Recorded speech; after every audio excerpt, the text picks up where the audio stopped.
আপনাদের সম্মুখে আরেকটি বিষয় নিয়ে আমি আলোচনা করব যে নামাজের মধ্যে কিছু ভাইকে দেখতে পাওয়া যায় টুপি ফেলে দেয়। নাই মানে ওরা মনে করে টুপি না দিলে কি হলো। একজন মাওলানার বক্তব্য শুনছিলাম, বলছেন টুপি পড়া পাগড়ি পড়া এটা হলো ইসলামিক লেবাস, সুন্নাত না। নাউজুবিল্লাহ বলবেন না। 1450 বছরের যেটা ইসলাম, সেই ইসলামকে বাদ দিয়ে একটা নতুন ইসলাম প্রতিষ্ঠিত করা হচ্ছে, একটা নতুন ধর্ম বানানো হচ্ছে। আর কিছু মানুষকে বোকা বানাচ্ছে যুক্তি দিয়ে যে টুপি পড়া ইসলামিক লেবাস, আপনার পাগড়ি রাখা ইসলামিক লেবাস, তাই এটি সুন্নাত না। তো দাড়ি রাখাও তো ইসলামিক ইয়ার মধ্যেই পড়ে, এটাও সুন্নাত না? দাড়ি কেটে ফেলে দাও নাকি বলেন? উলুঙ্গা থাকো লেবাস পড়াও তো ইসলামিক লেবাস, পাঞ্জাবি পায়জামা নাকি বলেন? শুনেন, খালি মাথায় নামাজ পড়া যাবে কিনা বলবো। একটি কিতাব, যে কিতাবটির নাম হচ্ছে কাশফুল গুম্মা। কি নাম? কাশফুল গুম্মা। সেই কিতাবের পৃষ্ঠা নাম্বার 85 প্রথম খণ্ডের মধ্যে রাসূল পাক সাল্লাল্লাহু আলাইহি সাল্লামের হাদিস উল্লেখ করা হয়েছে। আল্লাহর নবী সাল্লাল্লাহু আলাইহি সাল্লাম বলেছেন, তোমরা তোমাদের মাথা টুপি দিয়ে ঢাকো অথবা পাগড়ি দিয়ে ঢাকো, খালি মাথায় নামাজ পড়িও না। এটা আমার নবী বলেছেন। সুবহানাল্লাহ। তাই ইমাম মালিক রাহমাতুল্লাহ আলাইহি বলছেন, খালি মাথায় নামাজ পড়া হলো বিদআত, জঘন্য বিদআত। ইমাম আহমদ বিন হাম্বলের ফতোয়া হচ্ছে ওনার মাযহাবের যে খালি মাথায় নামাজ পড়া হচ্ছে লা ইয়াজুজু, না জায়েজ। জোরে বলুন সুবহানাল্লাহ। তো ইমামগণ বলছেন খালি মাথায় নামাজ পড়া না জায়েজ। ইমাম বলছেন খালি মাথায় নামাজ পড়া নিকৃষ্ট বিদআত। ইমামগণ বলছেন খালি মাথায় নামাজ পড়া মাকরুহ। যেই ব্যক্তি টুপি থাকা সত্ত্বেও জেনে শুনে টুপি নিবে না, ওই ব্যক্তি নাজায়েজ কাজ করলো।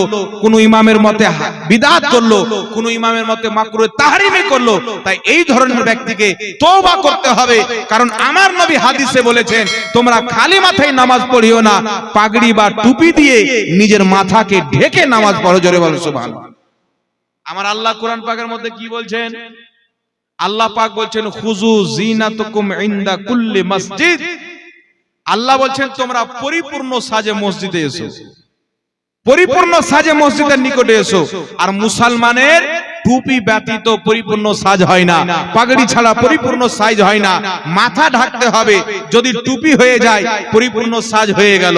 আমি যদি এখন টুপিটা খুলে দিই, সাজটা আমার পরিপূর্ণ হবে না। কারণ টুপি পরতে আমার নবী নির্দেশ দিয়েছেন, পাগড়ি পরতে আমার নবী নির্দেশ দিয়েছেন। আমার নবী পাগড়ি পরতেন, টুপি পরতেন, সাহাবারা টুপি পরতেন। তাই টুপি পড়া সুন্নাতে মুস্তাফা, সুন্নাতে সাহাবা।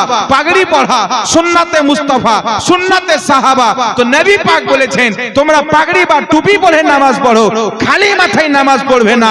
তো যেই ব্যক্তি খালি মাথায় নামাজ পড়লো জেনে শুনে, ওই ব্যক্তি বিদআত করলো, নাজায়েজ করলো, কোন ইমামের মতে মাকরুহ তাহরিমি করলো। বলেন সুবহানাল্লাহ। তাই নবী পাক সাল্লাল্লাহু আলাইহি সাল্লাম শরীয়ত বুঝতেন না? নাউজুবিল্লাহ বলবেন না। উনি উঠলে শরীয়ত, বসলে শরীয়ত, চলাফেরা করলে শরীয়ত। আমার নবীর সমস্ত জীবন হচ্ছে শরীয়ত। জোরে বলেন সুবহানাল্লাহ। তাই নবী পাক সাল্লাল্লাহু আলাইহি ওয়াসাল্লাম যে আকীদা আমাদেরকে দিয়েছেন, খবরদার নামাজ যখন পড়তে যাবেন খালি মাথায় আপনি কোনোদিন নামাজ পড়বেন না। জোরে বলেন সুবহানাল্লাহ। খালি মাথায় নামাজ পড়বেন, নবী পাকের কথা মানবেন, নিজের মাথাকে ঢাকবেন কি দিয়ে? টুপি দিয়ে। টুপি না থাকলে একটা কাপড় আপনার বেঁধে পাগড়ি বানিয়ে নেবেন, দিয়ে নিজের মাথাটাকে ঢাকবেন। যাই হোক বিরাদর ইসলাম,